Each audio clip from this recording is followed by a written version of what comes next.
कुंडली में केतु के प्रभाव से जातक को कई शुभ और अशुभ फल मिलते हैं, लेकिन केतु की अशुभ स्थिति से व्यक्ति को कई समस्याओं का सामना करना पड़ता है और जीवन परेशानियों के चारों ओर घिरा होता है, जिनसे बाहर निकलना कई बार काफी मुश्किल भरा महसूस हो सकता है। चलिए कुंडली में केतु के प्रभाव से मिलने वाले अशुभ प्रभाव और केतु को शांत करने वाले उपायों के बारे में जानते हैं। कुंडली में यदि पहले घर में केतु बैठा हुआ होता है तो जातक को इंट्रोवर्ट स्वभाव का बना देता है।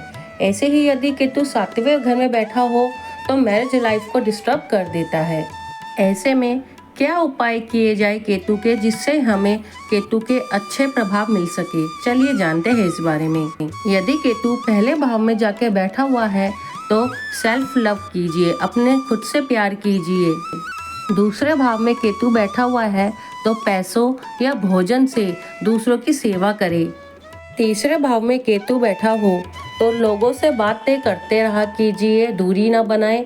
भाई बहन पड़ोसियों से हमेशा ही रिलेशन अच्छा रखें। यदि चौथे भाव में आपका केतु बैठा है तो अपनी गाड़ियों का और अपने घर को हमेशा ही साफ सुथरा रखें और अपनी माँ की हमेशा ही सेवा करते रहें।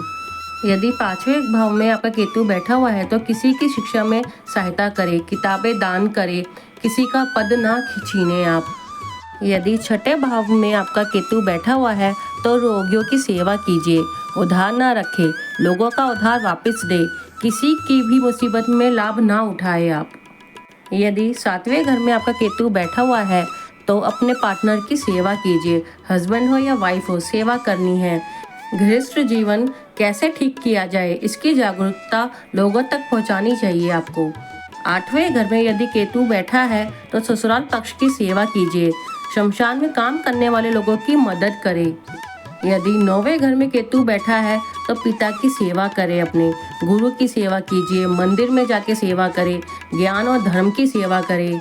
यदि 10वें घर में केतु जाके बैठा हुआ है तो निस्वार्थ भाव से कर्म करते रहिए, फल की चिंता छोड़ दो।